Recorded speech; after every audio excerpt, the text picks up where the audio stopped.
Les propos tenus dans cette émission ne reflètent que l'opinion et ou les recherches de la ou les personnes invitées et n'engagent qu'elles.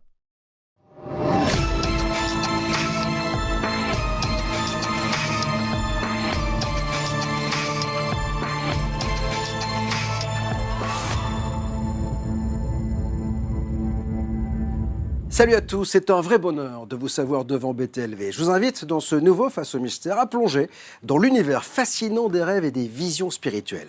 Grâce à mon invité, nous allons découvrir comment nos rêves peuvent être des messages puissants de votre subconscient, offrant des révélations profondes sur votre âme et votre destinée. Rêves et visions, quels sont les messages? C'est inédit avec Sonia Jean.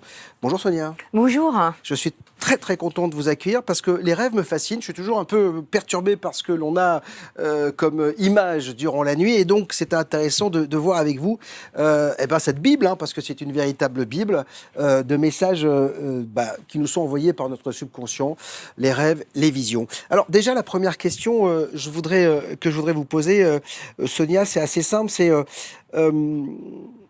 est-ce qu'il faut être médium pour comprendre les rêves? Alors, avant de répondre, déjà, moi, je vous remercie de me donner l'opportunité de pouvoir m'exprimer ici sur les rêves, parce que je trouve ça aussi un domaine tellement fascinant. Et non, je ne pense pas qu'on ait besoin d'une médiumnité pour pouvoir interpréter nos rêves, ou même d'avoir des rêves messagers. Je pense que tout le monde a accès. Je pars sur cette vérité, mais c'est la mienne. D'autres la partagent pas, que pour moi, on est tous canal, donc quelque part, on a cette capacité d'accéder à ce subtil. Après, pour certains, c'est peut-être plus facile ou moins, mais d'être médium pour recevoir des messages à travers les rêves ou savoir les interpréter, non, je ne pense pas que ce soit nécessaire. Alors, les rêves, c'est vrai qu'ils sont un peu fouillis, c'est-à-dire qu'en fait, il y a un peu de tout. On a la sensation parfois que ça reprend des choses qu'on a fait la journée ou des choses que l'on a évoquées en discussion, et tout cela arrive. Qui nous envoie ces messages? En préambule, j'ai dit notre subconscient, c'est ça? Alors, en effet, il y a ce que j'appelle l'épuration de l'inconscient, c'est-à-dire que dans la journée, on va vivre des choses, on ne se rend pas compte, il y a un impact émotionnel, psychique qui va se faire, qui fait que dans la nuit, c'est comme une épuration, on va nous renvoyer cette image. Je m'en suis rendu compte, alors c'est un exemple tout bête, mais je me souviens, j'avais vu une image à la télé, c'est pour ça que je pense que des fois, à la télé, on empêche les personnes, les enfants de regarder des images parce que ça vient les perturber. Il y a une empreinte qui va se faire. Et dans le rêve, cette empreinte va faire comme un écran négatif ou comme un écran et va nous renvoyer. Donc, ça fait un peu fouiller, mais c'est comme si le corps venait nettoyer tout ça. Et après, il y a nos rêves messagers, ce que j'appelle, qui peuvent venir soit de nos guides, soit de notre âme, qui peuvent venir d'un plan supérieur et qui là ne concernent pas l'épuration de l'inconscient, ce qui a pu nous impacter. Par exemple, voilà, je suis à un mariage et le soir dans la nuit, je rêve que je me marie. Voilà, automatiquement la cérémonie, peut-être de projeter, dire j'aimerais bien me marier, va projeter un rêve pour la personne. Donc, si je comprends bien, il y a deux sortes de rêves. Oui. Ceux naturels, voilà, que notre esprit fomente, etc., il nous envoie. Et puis les messages qui nous sont envoyés par des entités supérieures, un plan supérieur, etc. C'est ça. Donc, voilà. Tout à fait. Vous avez parlé d'épuration. C'est important de rêver pour nettoyer notre cerveau de la journée ou de tout ce qui nous angoisse, de tout ce qui anime et qui nous pollue parfois? Oui, je pense que c'est nécessaire. Parce que l'esprit, voilà, ça s'imprime de beaucoup de choses, comme les enfants qui apprennent. On a des émotions, on est des êtres émotionnels, on a un corps aussi mental, on a différents corps et ça vient nous impacter. Donc le fait de laisser cette épuration, soit c'est pour nous montrer, pour nous dire, regarde, il y a peut-être quelque chose que tu as gardé en toi et il faudrait peut-être te poser la question de tes envies ou de quelque chose que tu gardes enfoui à l'intérieur. Mais de nettoyer, ça permet, j'appelle ça un peu comme un reset, ça permet de repartir. Alors, peut-être là d'un coup, c'est comme si j'entendais qu'on pourrait dire derrière, on pourrait poser comme question, oui, mais moi je ne rêve pas. Donc comment je fais? C'est juste qu'on s'en souvient pas. Pour moi, tout le monde rêve, mais je pense que certaines personnes, peut-être le sommeil est trop profond, qu'elles n'ont pas la conscience assez alerte dans la phase paradoxale, elles se réveillent en ayant l'impression de ne pas rêver. Mais l'âme, notre corps, notre inconscient fonctionne même lorsque nous dormons. Alors, je voudrais alerter sur une chose. Les gens qui font des cauchemars, ils ne sont pas plus mauvais que ceux qui font des rêves classiques. Exactement. En fait, on a tendance à se dire que quand on fait un joli rêve, il y a quelque chose de positif.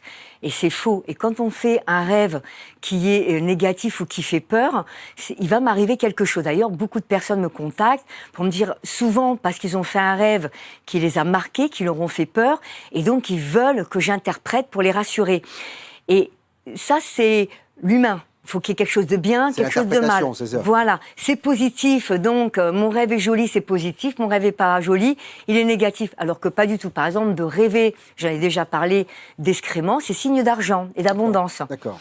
Alors qu'on pourrait croire que ça pourrait exprimer autre chose. C'est con, ça m'est jamais arrivé. Ouais, c'est dommage.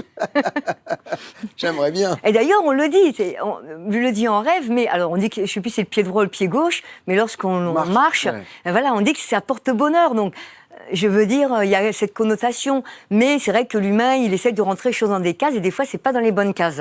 Alors, votre bouquin, c'est un lexique pour comprendre ces rêves. Alors, la vraie question, c'est comment être sûr qu'on identifie le bon message. Parce que c'est une Bible, votre bouquin. C'est-à-dire qu'on va en parler en détail. Il y a même rêver des animaux. Enfin, il y a plein de choses. Mais comment on sait, moi, j'étais scotché, comment vous savez que quand on rêve de ça, ça veut dire ça. C'est ça le truc. Alors, qui a décidé que c'était comme ça? Qui a décidé? Grande question, non, question très pertinente. Alors en effet, moi, je les canalise. Alors, il y a des choses qui me viennent comme une évidence, et comme j'explique dans le livre, petite, ma maman me racontait ses rêves, et je l'interprétais. J'aimais, tu vas avoir une bonne nouvelle, ou comment, pourquoi, je ne peux pas l'expliquer. C'est votre côté canal qui faisait peut-être ça. Exactement.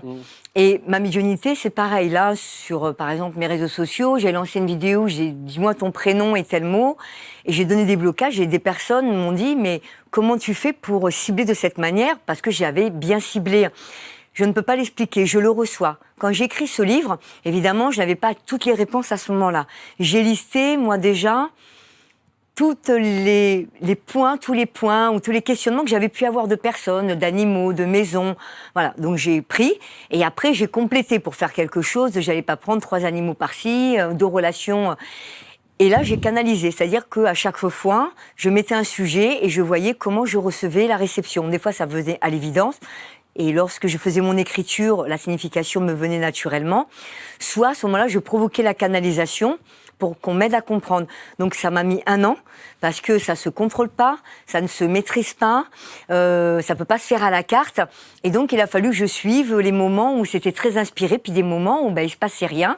Donc je mettais de côté, et puis et je continuais plus tard, et je l'ai fait tout au fur et à mesure des messages que j'ai reçus. On parlera plus précisément des animaux, parce que j'ai trouvé ça assez poétique et amusant. Je voudrais aussi savoir quelle différence vous faites entre le rêve et la vision.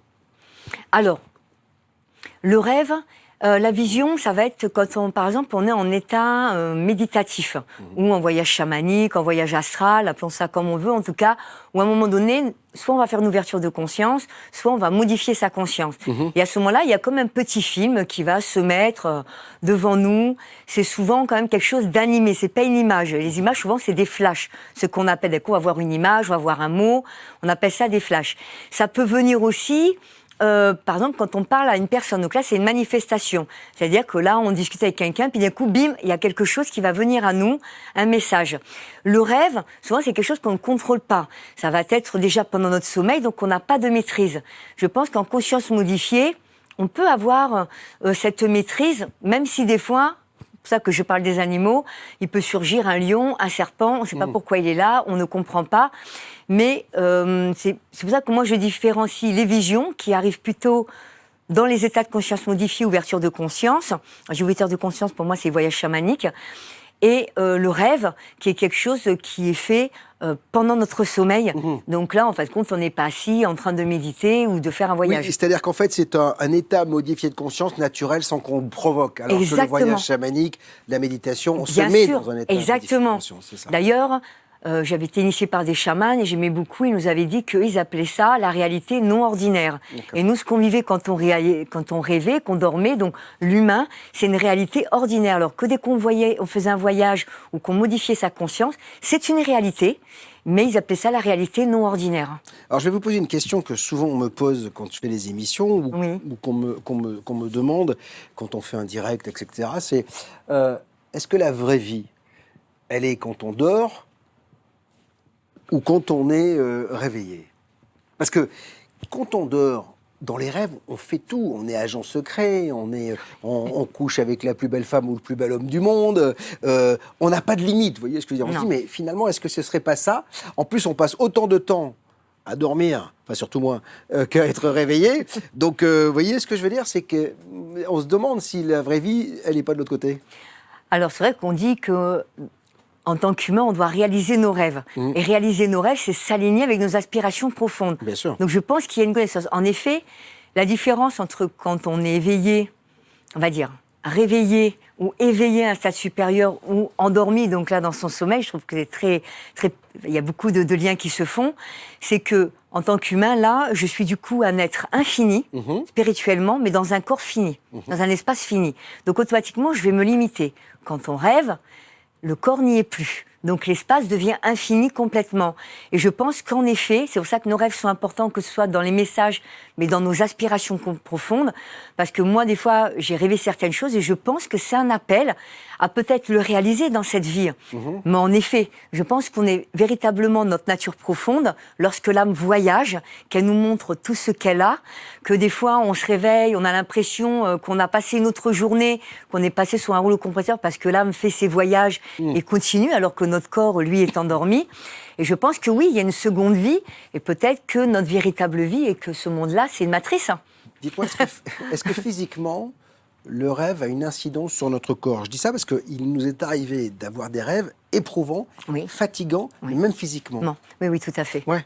Oui, on peut même ressentir peut-être... des courbatures, des choses. Exactement, d'avoir vécu quelque chose et pouvoir le ressentir en douleur dans le corps comme si on l'avait vécu.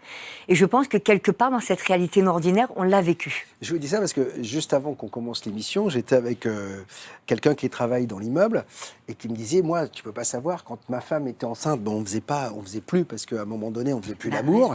Et il me dit, mais j'ai joui tout seul dans mon sommeil. Ça veut dire que là, et c'est pas le premier, il y a des gens qui font pipi au lit, etc. Sûr. Donc ça veut dire que parfois l'esprit il a du mal à faire la différence entre l'état éveillé et l'état réveillé. Exactement. En fait, compte, des fois il y a un décalage entre, d'où les paralysies du sommeil. Alors, c'est vrai que les paralysies du sommeil sont aussi des attaques spirituelles, certains disent, mais c'est, moi spirituellement, c'est lorsque on a l'impression, vous savez, on sait qu'on est réveillé, mais le corps ne bouge pas, comme si on était enfermé dans le corps.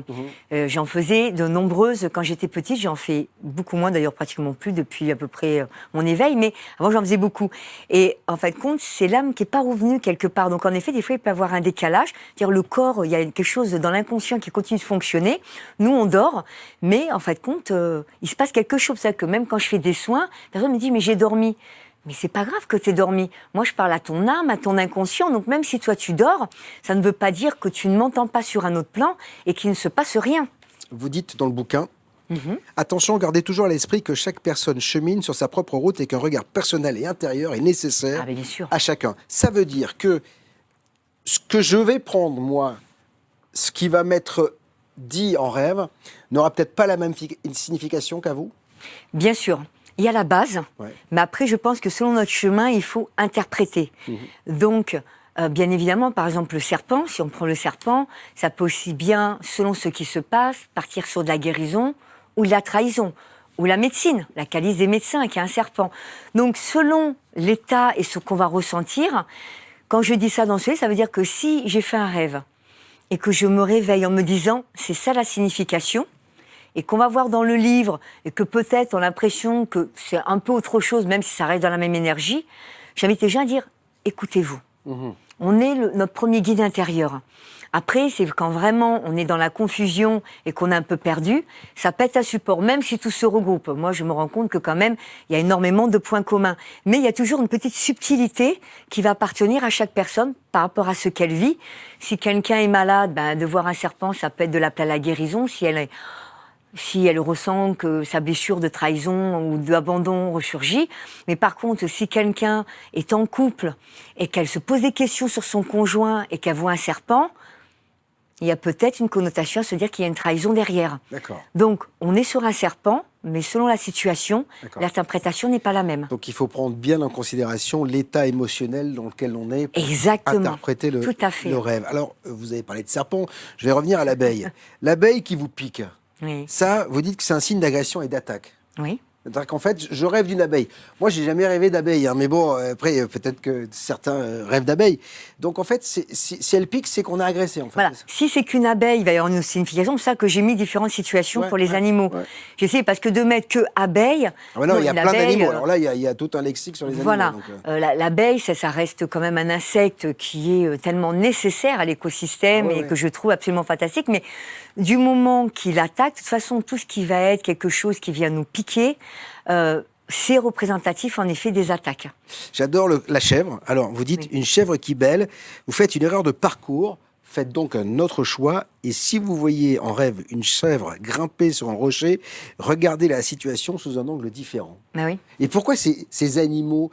Parce que c'est quand même assez hallucinant, c'est que j'ai l'impression qu'on ne contrôle rien en rêve, c'est-à-dire que ça nous est mis devant l'esprit. Exactement. Et donc là, on a la sensation que il y a un message qui nous est envoyé quand même. Si on nous met l'abeille en rêve ou la chèvre, on se demande même s'il n'y a pas quelqu'un qui nous a envoyé ces images.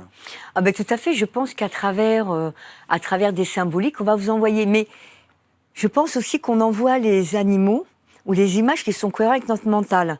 C'est-à-dire que généralement, à travers la passerelle médiumnique du rêve, par exemple, si c'est une communication avec les défunts, on va pas mettre un défunt qu'on connaît pas, parce qu'on va voir quelqu'un dans le rêve, on va dire mais c'est qui celui-là?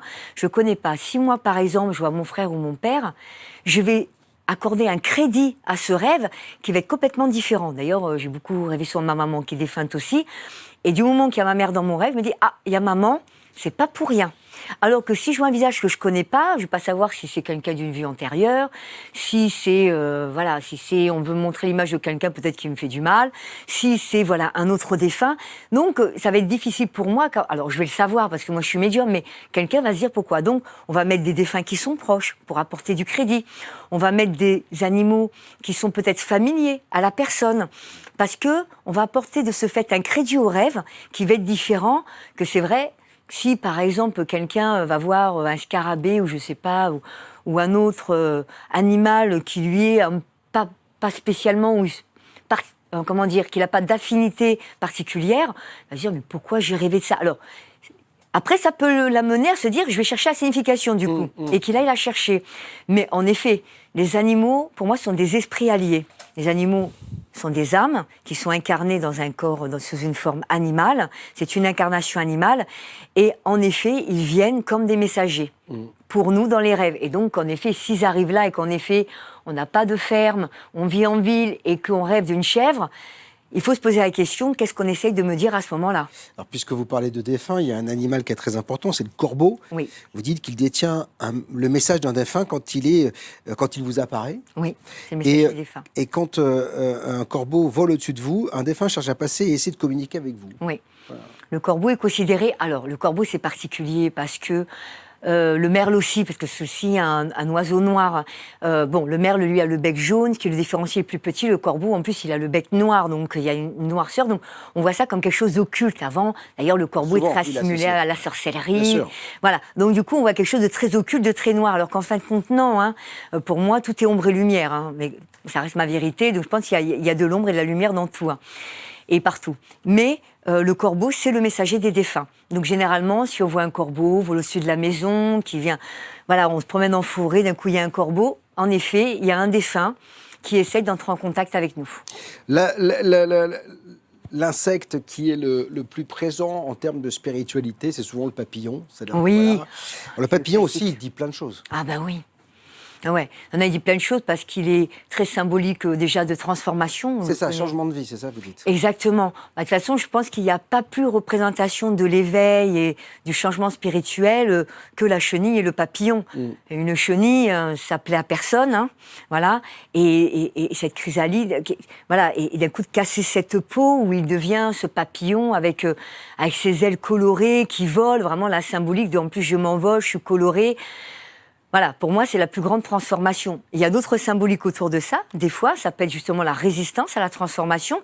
Il peut y avoir d'autres symboliques, mais ça reste quand même la symbolique principale du papillon. Oui. C'est vrai qu'elle est très connue. Bah oui, parce qu'en fait, vous dites, quand il se pose sur vous, c'est donc un changement dans votre vie. Et quand il vole autour de vous, c'est un proche défunt. Là, qui veut, aussi. Donc là aussi, c'est un peu comme le fait. corbeau. Alors, une chrysalide pleine, soyez patient. Donc c'est pas, il faut attendre que ça se transforme en papillon. Exactement. Donc votre vie va changer. Et une chrysalide vide, vous pouvez prendre votre envol. Exactement. Donc ça, c'est fabuleux, hein, parce qu'on a une explication sur beaucoup de choses. Le seul truc, c'est que moi, je vous cache pas quand même, Sonia, c'est que moi, je suis un peu embêté, parce que je me souviens que très peu de mes rêves. Et ça veut dire quoi? Ça veut dire que personne ne m'envoie, mon subconscient se fout de moi, personne ne m'envoie rien. Non, absolument pas. Il y a plein de gens qui ne se souviennent pas de leurs rêves. Voilà, il y a beaucoup de personnes. Alors, je pense qu'on peut apprendre à se souvenir de ses rêves, c'est-à-dire en prenant des habitudes. Moi, je l'ai fait. Plus on va essayer de se souvenir, de les noter, de faire des demandes. D'ailleurs, je donne des techniques dans le livre, de demander avant d'aller dormir, de poser une intention et de prendre l'habitude. L'inconscient et même le mental va prendre l'habitude de garder les images. Et moi, je l'ai fait avec des personnes que j'ai accompagnées, je leur ai donné certaines techniques et m'ont fait des retours me disant que oui, au fur et à mesure, ils arrivaient de mieux en mieux à se souvenir de leurs rêves et à rêver. En fait, c'est ça. Voilà, exactement. Mais après, c'est vrai que pour certaines personnes, c'est peut-être une passerelle médiumnique plus forte. Peut-être que vos messages, ils viennent par un autre biais. C'est ce que je regrette un peu, c'est que... Moi, j'ai le téléphone, hein, c'est tout. Aucun message, je reçois rien. Voilà. Mais parce que peut-être, il y a des choses que vous ne connaissez pas de vous, peut-être que vous ignorez. Mais je pense que voilà, il y a des personnes où vraiment, eux, ça ne passe que par là. D'ailleurs, tous leurs messages, toute leur canalisation, c'est qu'à travers les rêves. Des personnes, oui. Et des personnes, c'est juste, voilà, que... Ils n'ont pas habitué leur mental à garder, en tout cas ça, mais ça ne veut pas dire que ce n'est pas envoyé ou qu'il ne se passe rien à ce moment-là. Ne pas rêver de nos défunts, est-ce que c'est grave, docteur? Non, c'est pas grave. Alors, je sais que beaucoup de gens veulent parce que le défunt ramène à la souffrance, au manque, évidemment selon le défunt et selon le rapport qu'on avait avec ce défunt. Et de fait de rêver des défunts, ils ont l'impression, et moi je le vois avec les personnes, je suis médium, du coup d'avoir un contact avec eux, c'est-à-dire qu'au-delà de la chair et du physique, comme il est sur un autre plan, du coup de rêver, c'est une manière où il rentre en contact avec moi, donc je garde un lien avec cette personne que j'ai aimée, qui est mon parent, mon enfant, mon ami, peu importe, mon frère, ma sœur. Mais tous ils ne viennent pas. Pourquoi? Parce que des fois ils n'ont pas à venir. Deuxièmement, parce que des fois, ils sont bloqués. Et troisièmement, parce que l'âme doit continuer son chemin. Donc, en effet, le chemin continue. Et donc, voilà. Et donc, en effet, non, tout le monde ne peut pas recevoir des messages des défunts en rêve. Et ce n'est pas grave. Ça veut pas... Voilà. Ça me fait un peu mal au cœur de dire ça, parce que peut-être des personnes vont dire, du coup, j'aurai jamais de contact. Mais c'est comme ça. Moi, je sais que mon frère, c'était très fort depuis qu'il est décédé pendant des années, celui qui m'a mené là. Par contre, ma maman, je n'ai jamais eu spécialement de contact avec elle. Mon papa, oui, mais maman, non. Je pense à elle, j'envoie des messages, mais elle ne communique pas avec moi. Voilà. Il y a les rêves des défunts, etc. Et il y a surtout, parfois, des rêves de gens qu'on ne connaît absolument pas. Qu'on n'a jamais vus dans notre vie. Ça veut dire quoi, ça? Alors, ça peut être différentes choses. Si on croit au principe des vies antérieures, c'est toujours pareil, il y en a qui croient, qui ne croient pas. Les croyances de chacun, il faut respecter. Ça peut être des personnes qu'on a rencontrées dans des vies antérieures. Ah ouais. Voilà. Qui vont se présenter de la manière, sous le physique, dans lequel on les a peut-être connus. Voilà, automatiquement. Ça peut être aussi, des fois, on peut avoir ce genre de vision lorsqu'on a fait des soins, des formations, des initiations fortes. Le corps, il va épurer. Et des fois, l'âme, du coup, elle nous fait passer des images, des personnes, des scènes. Et en fait, quand elle nettoie, on a des choses du passé qu'on a vécues, et ça se nettoie. Parce que quand on fait des soins, il y a toujours un nettoyage qui se fait. Ça peut passer par ce biais. Et en effet, après, ça peut être des âmes défuntes qui se manifestent à nous. Pourquoi? Parce que peut-être on est passeur d'âme, peut-être on est médium, et qui sentent ce canal et que de ce fait, eh ben, ils vont entrer en contact. Ça, c'est leur manière à eux d'entrer en contact pour dire « j'ai besoin d'aide ». Il faudrait qu'on m'aide. Et donc, moi, je sens que là, c'est ouvert. Donc, je viens à toi à travers le rêve pour qu'on vienne peut-être m'aider. Ah oui. Donc, en fait, ils nous demandent à nous, vivants, de les aider à passer de l'autre côté. En fait, oui. C'est ça. Parce qu'en c'est fait, pas simple, parce que tout le monde n'est pas passeur d'âme, quand même. Eh ben non. Mais généralement, si on voit des défunts, c'est qu'on n'est pas sœur d'âme. Le défunt ne va pas aller à une personne qui est lambda. Il sent le canal, Oui, mais il alors, sait comment que... on fait ? On leur dit, faut passer, faut faire Ben quoi ? non, et à ce moment-là, déjà, faut pas en avoir peur, parce que beaucoup le font, puis ça leur fait peur, et ils ont le droit de ne pas vouloir le faire. À ce moment-là, ils disent aux défunts qu'ils ne veulent pas le faire, et voilà, qu'ils partent, et ils partiront. Voilà, il y en a qui restent, mais ça, c'est pas des bons défunts, enfin, c'est pas des bonnes âmes au niveau énergétique, mais ils vont partir. Donc, c'est pas parce qu'on peut le faire qu'on doit le faire. On reste quand même maître de nos vies, avec ce libre arbitre.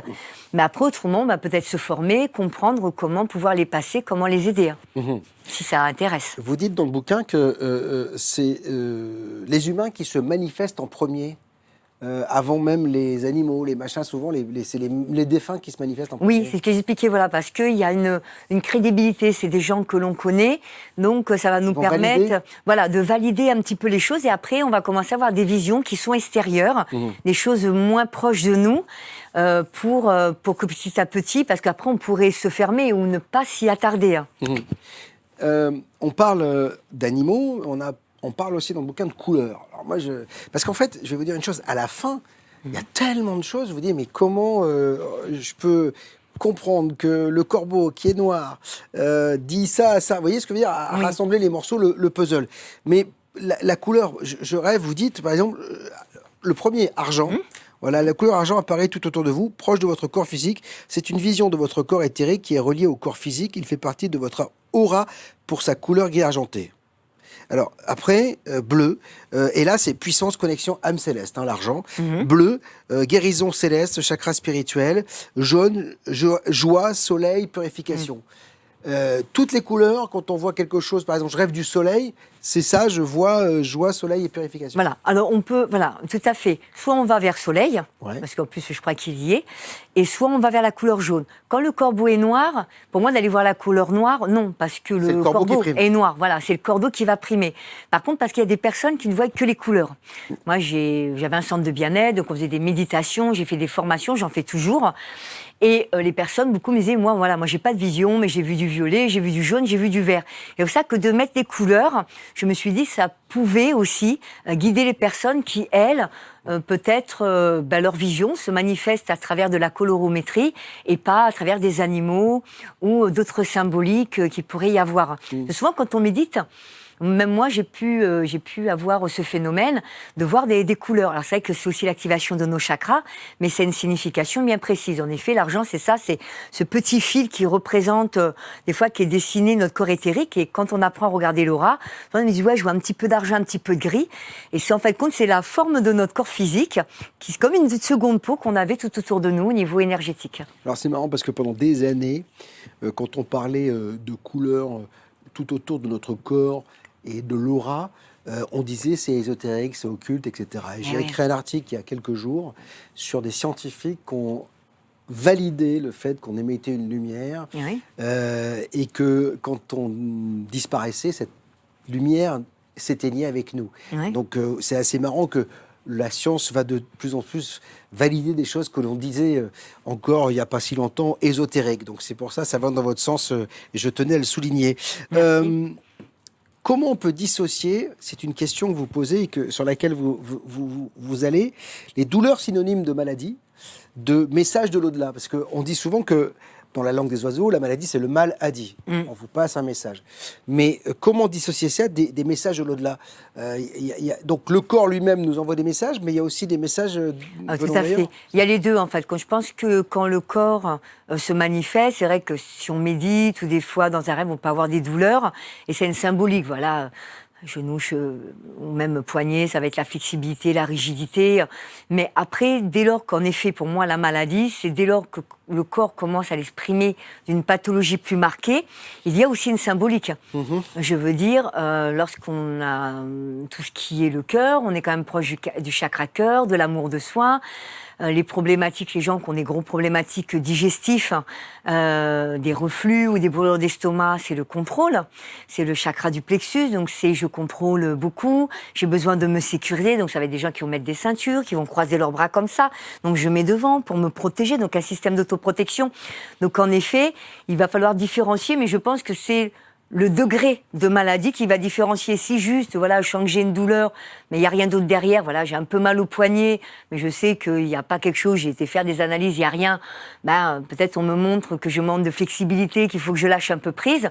Par contre, évidemment, si on se retrouve à faire des examens plus approfondis, il faut aller chercher. Mais pour moi, derrière chaque maladie, et je reste en tout cas sur l'approche de Platon qui disait on ne peut pas guérir les maux du corps sans guérir les maux de l'âme. Je pense que tout ce qu'exprime le corps, c'est des traumas, c'est de la traumatisation du corps, c'est des choses que l'on... La science le dit de plus en plus aussi. La science aussi le dit de plus en oui, plus. mais maintenant on le reconnaît. C'est nous qui... D'ailleurs, quand on est très nerveux, etc., il y a des gens qui font des zonas, il y a plein de trucs. Voilà, donc bien sûr, mais les zonas, les éruptions cutanées, c'est quoi? C'est le stress, c'est les tensions, c'est... Voilà, les infections urinaires aussi, c'est les problèmes qu'il y a pu y avoir d'abus, des choses comme ça, beaucoup plus graves. Donc, à un moment donné, comme on n'écoute pas le corps, pourquoi il arrive à la maladie? Parce qu'en fait, quand il l'exprime d'abord d'une première manière, on l'écoute pas, ça va être émotionnel, ça va être à travers des signes.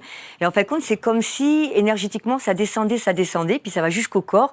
Et quand vraiment on l'écoute plus, je pense que le corps, il dit, tu veux pas m'écouter, je vais faire un truc un petit peu plus fort. Comme ça, tu seras obligé de m'écouter, de m'entendre. Sauf que, des fois, malheureusement, on arrive à un stade, et je l'ai connu, où ça peut être beaucoup plus grave, quoi. Voilà. C'est assez marrant parce que quand on voit cette explication, on se dit qu'il y a vraiment le corps et l'esprit, deux entités différentes. C'est-à-dire qu'ils cohabitent, ce corps et cet esprit, mais le corps dit à l'esprit, calme-toi, et l'esprit parfois dit au corps, t'as mal, repose-toi. C'est-à-dire que ça communique entre les deux. Exactement. C'est pour ça qu'il faut, de toute façon, corps, âme, esprit, c'est trois choses qui doivent être équilibrées. Notre âme, c'est ce qui nous anime, c'est l'énergie. L'esprit, c'est notre mental. C'est aussi ce qui fait aussi de nous des humains, qui nous permet de penser, de solutionner, de réfléchir, d'être structurés, de faire des stratégies. Mais il n'y a pas de mal à ça. C'est l'abus de pouvoir. Les gens me disent le pouvoir, c'est pas bien. Non, le pouvoir, c'est très bien. Mais l'abus de pouvoir n'est pas bien. Voilà.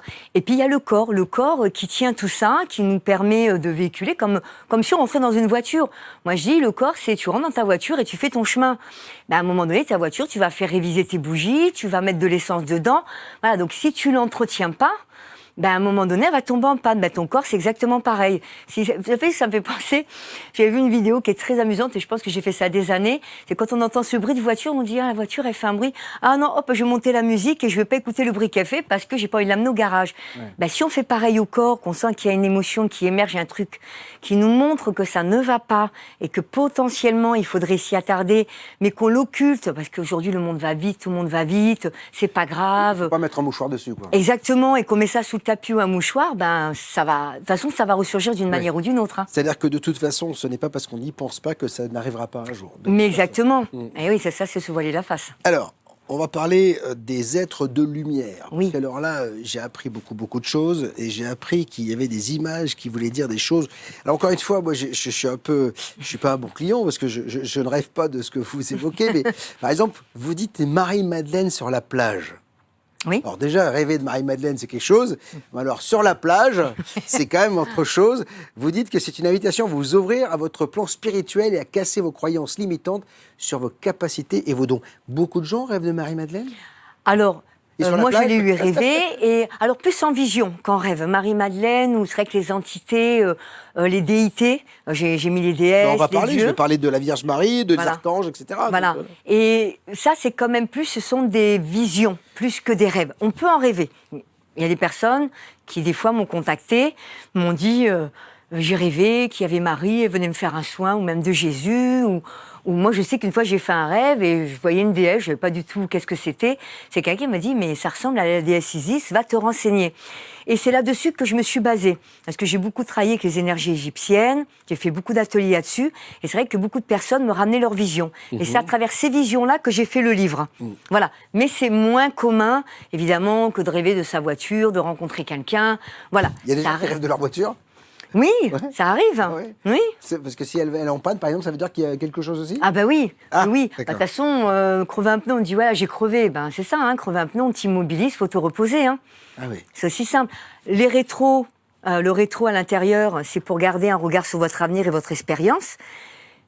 Votre pare-brise, c'est la projection que vous faites de votre futur. Les portières, c'est votre sens de l'ouverture ou de fermeture face au monde. Voilà. Ça paraît assez simple quand vous le dites comme ça, et pourtant on l'a jamais formalisé. C'est-à-dire qu'en fait, quand je vous écoute, oui, finalement, je regarde derrière moi, j'ai la vision de devant, Eh oui.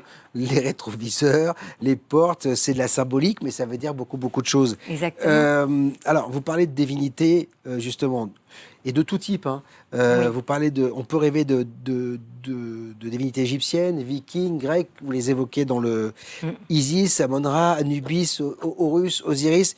Est-ce que déjà, rêver de ces divinités veut dire qu'elles ont existé?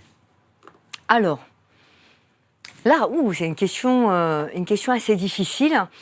Je ne pense pas. Alors, après, je pense que chacun peut avoir ses croyances en disant ils ont vraiment existé et c'est des personnes qui se sont élevées spirituellement. Ouais. Bon, on sait que quand même les Égyptiens ont eu toute une période où voilà, où en tout cas l'âme, le corps, c'était quelque chose qui véhiculait. Puis j'étais en Égypte, donc on peut le voir à travers les murs, leurs dessins, les hiéroglyphes et tout ça. Il y a c'est des symboliques énormes. Donc je pense que si on a dessiné ça, il y a quelque chose. Mais après, de dire que comme j'en rêve, ça existait, non. Pour moi aussi, ça peut être des énergies qui viennent se manifester sous cette forme et à travers donc leur médecine ou leur symbolique pour nous amener ce message. Quand les gens rêvent d'une star, il est arrivé, on m'a raconté des choses ici, Oui, moi aussi. où les gens vivent, j'étais avec Brad Pitt, c'était mon mari, j'étais avec, je sais pas moi, une actrice star, Juliette Binoche, etc., ou Charlize Theron, voilà, je partageais ma vie avec elle ou avec cette star. Ça veut dire quoi? Alors, si la personne est fan ou c'est quelqu'un auquel elle s'intéresse ou qu'elle a vu un film, il va y avoir une projection. Là, on est plus dans l'inconscient. Par contre, si c'est quelqu'un... Moi, j'ai eu la vision de Charlie Chaplin, Michael Jackson, Hitler. Alors, quand j'ai vu ça, en plus, mon grand-père était juif, donc voilà. Et c'est vrai que là, je me suis dit, mais pourquoi? Parce qu'alors, moi, c'est vraiment des personnages auxquels je n'ai pas spécialement d'affinité. Ouais. Donc je me suis dit, pourquoi? Alors là, on peut se poser la question. Moi, en tout cas, ce que je mets derrière ces rêves, c'est que je pense qu'on communique avec des âmes et que des fois, elles peuvent se rencontrer sur un autre plan. Elles peuvent se manifester.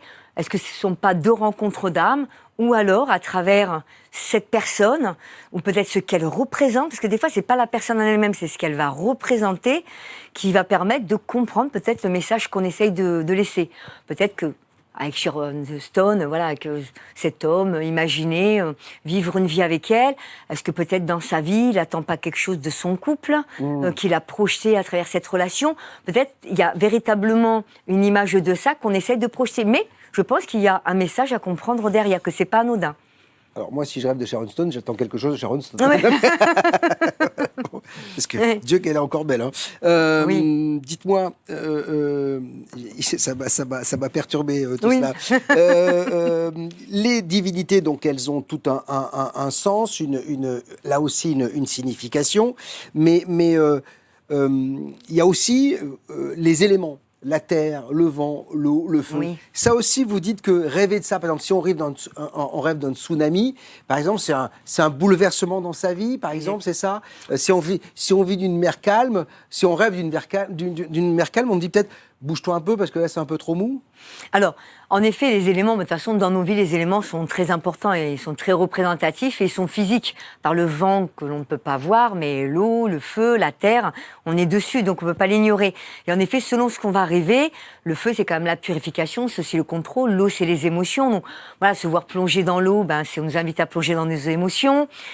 Si c'est évidemment le vent, quand il souffle dans les arbres, il fait tomber les feuilles, donc il est pur. Donc c'est peut-être le lâcher prise, le fait de se délaisser des choses. Et ça, les éléments interviennent beaucoup dans les rêves. On peut, par exemple, ça peut être aussi l'inondation d'une maison. Alors là, dans le livre, on peut aussi bien passer par la maison, parce qu'il y a la maison, donc une maison qui est inondée, où on peut passer aussi d'essayer de comprendre l'élément de l'eau. Alors des fois, il faut faire les points communs entre les choses, mais en effet, les éléments ont une force qui peuvent nous indiquer aussi certaines choses, mais c'est comme un complément. J'ai envie de dire, c'est vraiment quelque chose qui peut apporter une signification plus profonde ou plus affinée de notre rêve à ce moment-là. Parce que souvent, il intervient dans une scène globale. On parlera un peu plus tard des rêves du quotidien, de la quotidienneté des rêves. C'est-à-dire que, comme vous dites, cuisiner, regarder par la fenêtre, etc. Oui. Ça veut dire des choses aussi, et ça a des explications. Peut-on créer nos rêves? C'est-à-dire que, je vous dis ça parce que notre imaginaire est important. Est-ce qu'il arrive que c'est nous qui créons nos rêves et je veux aller, par exemple, sur le rêve lucide. Vous voyez ce que je veux dire? Oui, j'allais le dire, hein, c'est le rêve lucide. En effet, il y en a qui le font. J'ai tenté l'expérience de se programmer pour faire un rêve lucide. Alors, il y a 2 types de rêves lucides. Il y a vraiment celui-là qu'on va programmer avant de dormir. C'est-à-dire, on va, avant de s'endormir, dans la phase d'endormissement, projeter ce dont on veut rêver pour pouvoir aller dans ce rêve. Et même, il y en a qui arrivent à manipuler leur rêve, c'est-à-dire à pouvoir modifier des choses dans leur rêve. Et on dit que de ce fait, on peut aussi influencer notre inconscient et créer des choses dans nos vies. Donc, généralement, le rêve lucide est fait pas pour dire je vais aller visiter l'Égypte, mais pour créer de la richesse ou pour créer quelque chose qu'on veut créer dans la matière. C'est-à-dire qu'on va le créer au niveau du subtil et après pour qu'il se manifeste. Et puis après, il y a le rêve lucide qui est que on se réveille. En fin de compte, on n'est pas réveillé, mais on est dans le rêve et on arrive à modifier son rêve. Je l'ai vécu il n'y a pas longtemps où je savais que je rêvais, mais je dormais. Et je me suis dit, bon, là, tu es bloqué là, il faut que tu sortes de la porte. Et donc, j'ai fait ce que j'ai voulu faire dans mon rêve. Et je me suis réveillée le matin, j'ai dit, c'est bon, tu as fait ce qu'il y avait à faire. Alors ça, c'est très rare, ça m'est arrivé que 2-3 fois, je le reconnais. Mais en effet, je pense que oui, on peut agir. Mais quand c'est dans ton rêve, je ne pense pas qu'on puisse le préparer à l'avance, à part la technique du rêve lucide, où là, il y en a qui y arrivent très bien, qui le font régulièrement. Moi, j'avoue que c'était quelque chose qui était assez difficile. J'arrivais un petit peu, mais ça n'a jamais été très concluant, je dois le dire. Mais j'ai vu des personnes qui l'ont fait, rencontré, même avec qui j'ai parlé, avec qui, pour eux, c'était... Simple. Ah ouais, c'était simple, quoi. Ils disaient voilà, et très facilement. Alors c'était des brides, hein. Ils me disaient je faisais pas toute la nuit, faut arrêter, c'est pas quelque chose qui va durer 1 heure. Mais sur des scènes, des petites brides de quelques minutes, ils arrivaient à projeter et à se retrouver dans le rêve qu'ils avaient projeté au départ. Moi, il m'est arrivé, alors c'est vrai que je vous le disais, je rêve pas souvent, mais il m'est arrivé il y a pas très longtemps encore d'avoir vécu un rêve où j'étais bien, de me réveiller et de dire j'ai envie de revenir dans mon rêve et de revenir à nouveau dans le rêve. Ah oui, mais ça c'est génial. Ça, c'est fabuleux. Mais ça me fait... Alors, mais des fois, ça marche et ça marche pas. Moi, ça m'est arrivé, mais je suis pas retournée dans le rêve. Arrivé, mais une fois, j'ai éteint le réveil et j'ai dit non, je rajoute parce que j'avais comme si j'avais besoin de finir ce que j'étais en train de faire dans mon rêve. Alors, si le rêve est très sympathique, pourquoi pas? Bon, des fois, ils le sont moins, surtout les rêves du petit matin. Ouais. Les rêves parce qu'on est un peu réveillé. Voilà, quand on est un peu réveillé, qu'on se rendort, on va faire des rêves. Et souvent, ce sont des rêves un petit peu... rarement, ce sont des bons rêves, on va dire. Je vais plutôt dire ça. Et par contre, ces rêves-là, souvent, la règle, c'est qu'ils ne nous sont pas attribués. Ah bon? Ça veut dire quoi, ça? La maxime, c'est les rêves du matin sont les rêves du voisin. C'est-à-dire que c'est quelque chose qui appartient, même si nous on y participe, c'est un message pour quelqu'un d'autre. C'est pas pour nous. Ah oui. Par contre, vraiment ceux du petit matin. Faites attention à ce que vous avez rêvé pour aller voir votre voisin. Donc quand même. Alors on dit voisin, c'est une manière de dire, oui, j'ai compris. Donc j'irai voir mon voisin, je lui dirais, écoute, j'ai rêvé de ça, fais attention. Il y a quelque chose qui arrive le matin très souvent, on en parle très régulièrement sur BTLV, c'est la paralysie du sommeil. Et oui, c'est parler. Les gens... Qu'est-ce qui est vrai dans la paralysie du sommeil? Qu'est-ce qui est il y a beaucoup de discours là-dessus. Comme je disais, il y a ce discours de l'attaque spirituelle qui n'est pas fausse. Il y en a qui voient les extraterrestres. Voilà, il y en a qui ont des visions pendant ce moment-là, qui voient des choses, et puis qui sont connectés. Non, mais moi j'étais petite, ça m'effrayait. Je me souviens, je hurlais à l'intérieur de moi. Oui, il n'y a rien qui sort. Moi, ça m'est déjà arrivé. Voilà, on veut hurler, bouger, puis il n'y a rien qui se passe et on est terrorisé à l'intérieur. Moi, je pense que c'est un décalage entre le moment, parce que quand on dort, l'âme voyage, Et pour moi, le corps est encore endormi, il y a la conscience qui s'éveille, mais l'âme n'est pas revenue réanimer le corps. Donc, il y a cet espace où, en effet, on est comme enfermé dans le corps. Mais en effet, certaines personnes témoignent. Ça ne m'est jamais arrivé à aucune de mes paralysies, et j'en ai fait de nombreuses. Bon, la dernière date de quelques années, mais j'en ai fait de nombreuses. J'ai jamais eu de vision particulière, mais moi, je reste ouverte à ça. C'est comme je vois aussi pour les expériences de mort imminente, où on disait oui, c'est n'importe quoi. Et puis, quand même, on a eu des témoignages même de médecins, et de chirurgiens qui ont vu eux-mêmes dans des salles d'opération des choses se passer à ce niveau-là. Donc moi, je reste ouvert à cette possibilité. Mais c'est vrai qu'il y a plein de discours. Je ne l'ai pas vécu, mais je ne remets pas en cause ce que peuvent témoigner les autres personnes. J'ai une maxime, moi, quand je parle de maison, je dis que l'âme d'une maison reflète l'esprit de ceux qui y habitent. Voyez. Oui. Et vous dites à peu près la même chose. Oui. Notre maison et notre intérieur, elle est la représentation de notre être. Intérieur, exactement. Ouais, c'est ça. Donc ça, c'est absolument incroyable. C'est-à-dire qu'on fait notre maison et c'est un reflet de ce que nous sommes à l'intérieur. Oui.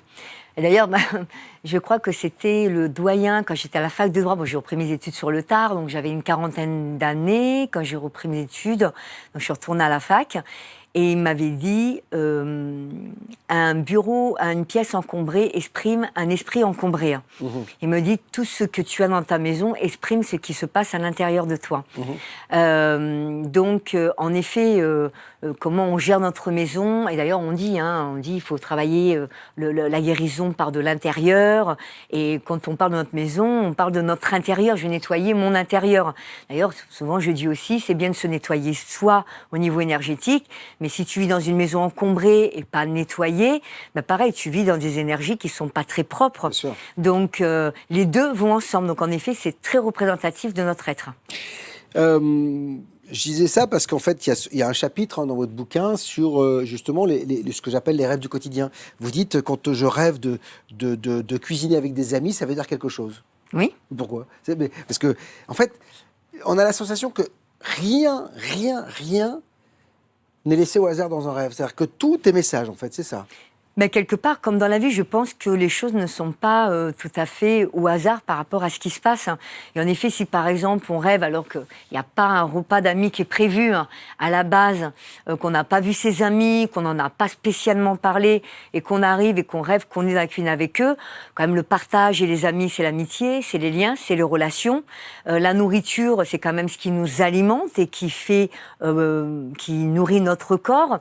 Donc on fait un partage autour, donc il y a peut-être une compréhension à travers ça, de se dire, voilà, il y a peut-être besoin de partage, peut-être que je me coupe de mes relations, peut-être que, au contraire, à travers mes relations, je viens mal m'alimenter, que mes relations sont toxiques et qu'on vient mal m'alimenter au niveau de mon corps et de mon corps énergétique et de mon esprit aussi, parce que si on a des amis qui ne tirent pas vers le haut, ça va aussi jouer sur nos psychés.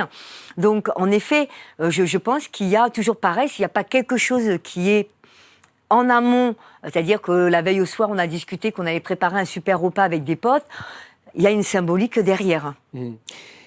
Regardez par la fenêtre, alors ça j'ai adoré, c'est-à-dire que c'est une nostalgie.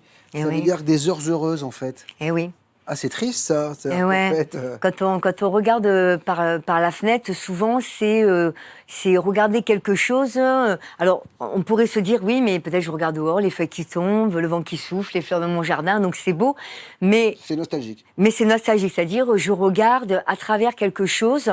Je suis à l'intérieur et je regarde quelque chose qui me fait plaisir, donc peut-être qui ne m'est pas accessible. Et souvent c'est relié au passé. Ah oui, alors justement, est-ce que nos rêves évoluent en fonction de l'âge ? J'imagine qu'un enfant de 12 ans ne vit pas la même chose qu'un monsieur de 80 ans. Ah, bien sûr, tout à fait. Ouais. Tout à fait. Donc, automatiquement, selon les périodes de nos vies, selon nos âges, selon le travail, les relations, automatiquement, le rêve, c'est un message. C'est quoi? Il est messager. Donc, il est là pour nous apporter le message ponctuel du moment. Il ne va pas nous apporter un message, donc automatiquement, il va s'adapter par rapport aux choses. À part, peut-être, les enfants qui ont une médiumnité accru. Pour moi, tous les enfants sont médiums, à la base, et qu'il va arriver du grand-père qui est décédé, où là, on va arriver dans des rêves messagers différents, parce que ça va être une passerelle. Mais autrement, automatiquement, oui, les rêves vont être adaptés par rapport à nos vies et aux messages ponctuelles qu'on doit recevoir à ce moment-là. Rêver d'une maison, c'est une connexion avec son âme et son inconscient. Vous dites votre maison qui est en travaux, phase de transformation, nécessité d'entamer un processus de transformation. Oui. Là, je rêve que j'ai un grand trou béant à la maison avec un échafaudage. Il faut que je transforme quelque chose.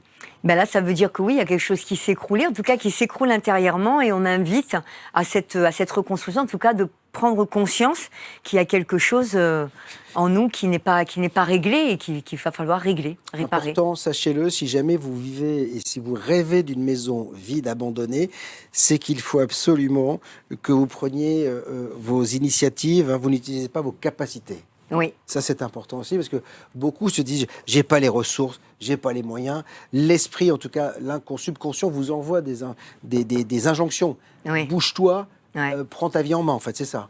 Exactement. Alors l'autre fois, je suis tombée. Alors c'est vrai que oui, la maison abandonnée, c'est on s'abandonne nous-mêmes. Voilà, on s'est abandonné. Donc en effet, on n'a plus de connexion avec ses capacités. Ce qu'il faut se dire, c'est que les capacités, c'est des extrasens. C'est l'extension, on appelle ça le 6e sens.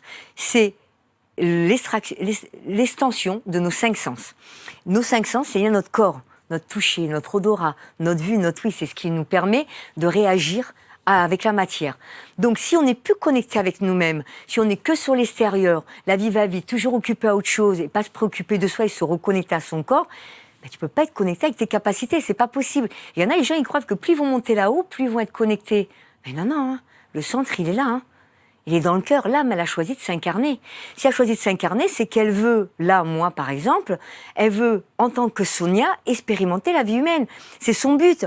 Donc, elle veut pas être là-haut. Si je suis là-haut, c'est que je suis plus ici. Moi, j'ai pas envie d'y être pour l'instant. Donc, du coup, il faut pas oublier ce contexte. Ça rien beaucoup, c'est plus je vais être élevée, plus je vais aller là-haut, haut dans des taux vibratoires, plus je vais sentir mes capacités. Alors que non, tes capacités, c'est dans la matière que tu vas les sentir.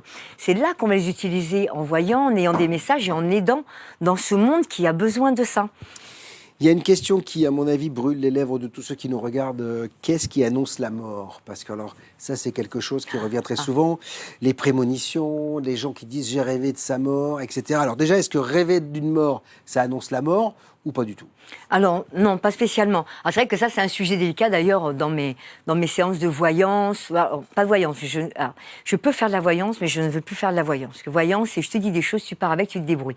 J'aime pas ce principe. J'aime apporter quelque chose de constructif à la personne pour qu'elle prenne conscience de ce qui se passe, pour qu'elle puisse modifier. Le but, c'est de changer sa vie, autrement, tu l'as subi. Donc, on va dire médiumnité ou lecture d'âme. J'évite d'en parler, c'est toujours hyper délicat. Pourquoi? Ce sont des injonctions. Et des fois, j'ai eu des personnes qui me disaient, voilà, on m'a dit que mon mari allait mourir, et depuis 2 ans, la femme, elle attend... Ça, c'est inconscient. C'est non, criminel de dire ça. Ah ouais. Et elle me disait, ça faisait 2 ans, elle m'a dit, vous voyez pas de problème avec mon mari? Je dis, non, pas du tout, il va très bien. Et en fin de compte, depuis 2 ans, elle vit avec ça. Je trouve ça tellement terrifiant que je ne veux pas en parler. Mais de rêver de la mort de quelqu'un ne veut pas dire qu'il va mourir. D'accord. Voilà. Ça peut vouloir dire autre chose, soit qu'il y a un changement qui s'opère. La mort, c'est une transformation, pas d'un état à un autre. Exactement. Ouais. Donc ça peut vouloir dire autre chose.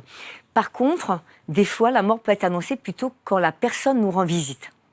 C'est-à-dire que dans un rêve, elle va venir nous voir, ou nous dire au revoir, ou dire voilà, qu'elle va nous rendre visite. Souvent, les personnes que j'ai pu contacter, des médiums et même moi, c'est-à-dire que je les voyais pas morts, mais ils venaient me rendre visite, ou alors d'un coup il y avait une vision d'eux ou quelque chose, mais sans qu'il y ait la mort. Et des fois, du coup, je pouvais ressentir, ou alors ça peut être tout simplement un message qui nous est laissé. Voilà, un message clair, voilà, que telle personne va mourir. Pourquoi pas? Mais en effet, de voir qu'il... D'ailleurs, moi, j'avais eu cette vision, hein, que la mort venait me chercher. J'avais vu ma guide à l'époque, et elle m'avait dit, écoute, j'ai fait cette vision, j'étais terrorisée. Elle m'a dit, non, Sonia, tu vas pas mourir, c'est juste tes passeuses d'âme, il faut que tu fasses ton taf. Et c'était ça. Donc, de voir la mort ne symbolise... Comme ça, votre guide, hein? que tu fasses ton taf. Ouais. Mais de passeuse. Mais donc voilà, donc il venait te chercher parce que c'est pour dire, parce qu'en plus, moi, quand la mort se visualise, c'est comme le Reaper, ce qu'on appelle, c'est-à-dire la faucheuse, vraiment le truc noir avec sa fauche, donc pas très bien, sur une barque, sur l'eau, mais vraiment le cliché. Et elle était venue, je la voyais arriver devant moi, et elle m'a dit, il faut qu'on collabore ensemble. Et J'ai été terrifiée, je me souviens, j'ai prié en me mettant dans le cœur, en me disant je vais vers la lumière, je vais vers la lumière, je vais vers la lumière. Et le lendemain, j'ai été voir celle qui me formait à l'époque et je lui ai raconté, elle m'a dit non, absolument pas. Donc de rêver de mort ne veut pas dire qu'il va y avoir la mort. En revanche, il y a quelque chose qui est très important et qu'il faut prendre en considération, c'est le cambriolage. Là, vous dites, c'est attaque spirituelle obscure et invisible. Oui. Ah bon ? Pardon ? Le cambriolage. Oui, cambriolage, oui. Attaque spirituelle obscure et invisible. Ah oui, quand on rêve, qu'on a une vision, qu'on cambriole notre maison. Moi, j'avais des rêves aussi qu'on m'envoyait des flèches dans les fenêtres. Donc ça, les flèches... Moi, je suis heureux de ne pas rêver, finalement. C'était ça, les flèches. Ce sont d'ailleurs des techniques qu'on envoie un peu... Pas très gentilles, mais bon, on me dit... moi, je me remets à la justice divine. Et en effet, de rêver qu'on cambriole, comme la maison c'est notre intérieur, ça veut dire que en tout cas des personnes portent atteinte à notre intégrité, mais de manière énergétique, de manière spirituelle. Donc, ce sont des attaques spirituelles. Si on rêve qu'on a mal aux chevilles, qu'on vous prête des chaussettes jaunes prêtées par Anubis, etc. Alors moi, j'ai halluciné sur le truc. C'est-à-dire que vous rêvez d'Anubis qui vous prête des chaussettes jaunes. Donc là, ça veut dire quelque chose. Le mal aux chevilles aussi, ça veut dire quelque chose. Ah oui, le mal aux chevilles, oui, bien sûr. De toute façon, les chevilles, c'est ce qui nous tient, c'est ce qui nous permet de marcher, c'est la forme de rigidité. De toute façon, tout ce qui est articulation, il y a des symboliques. Alors souvent, de manière générale, ça va être la rigidité. La flexibilité. Donc ça va être les gens qui ont du mal à fléchir, qui ont du mal à être souples dans leur vie, je veux dire. Mais après, selon la partie du corps, ça peut être beaucoup plus subtil. Le genou, c'est un peu plus l'ego, c'est le mental qui est trop présent. Quand on a mal au genou, ça veut dire qu'on a un ego un peu trop présent. Alors ça, je veux pas dire ça parce que je veux pas que les gens se disent j'ai mal au genou donc je suis quelqu'un de pas bien. Non, l'ego il est pas mauvais. Non mais c'est en plus mal au genou dans le rêve. Oui, ouais. ou alors peut-être mal au genou de manière physique. Ah d'accord, ok. Ah oui, aussi. Ça veut dire tout simplement que l'ego, c'est-à-dire que peut-être on se laisse plus guider par notre mental que par nos émotions. Donc le genou va se manifester à travers cette manière. Mais pour moi, l'ego n'est pas mauvais, c'est juste qu'il ne doit pas primer dans nos vies, on doit pouvoir équilibrer entre le mental et le cœur. C'est ça, c'est une question d'équilibre. On en a besoin de notre mental. Si on ne l'avait pas, parce qu'on aurait des difficultés en tant qu'humain.